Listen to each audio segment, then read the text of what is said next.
কে বলেছে শেখ হাসিনা ইসলাম ধ্বংস করে? কে বলেছে আওয়ামী লীগ ইসলাম ধ্বংস করে? আমি হিসাব করে দেখলাম এই পর্যন্ত ইসলামের যতগুলো ক্ষতি হয়েছে আমার মতো টুপিওয়ালা পাগড়িওয়ালার পাঞ্জাবিওয়ালাদের জন্য হয়েছে।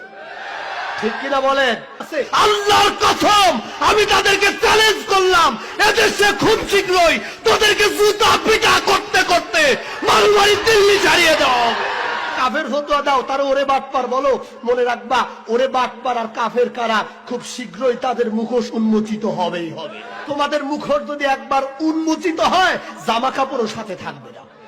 তোমাদের ব্যবসায় ভাটা তো পড়ছে, আরো বিশাল ভাটার অপেক্ষায়। মনে রেখো কারা কারা যারা ধর্ম ব্যবসা করো তোমরাই পালানোর পথ খুঁজে পাবে না। ওই সকল আলেম ওলামার কোনো কাজে আর আমরা যাব না, যাব না, যাব না। কথা ঠিক কিনা বলেন?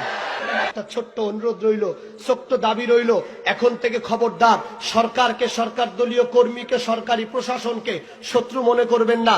এখন থেকে শত্রু মনে করেন আমার মতো টুপি পাঞ্জাবি পরে কারা মুনাফি করে এদেরকে চিহ্নিত করার চেষ্টা করে। এগুলো যদি চিহ্নিত হয়ে যায় শেখ হাসিনার কান কেউ ভারী করতে পারবে না।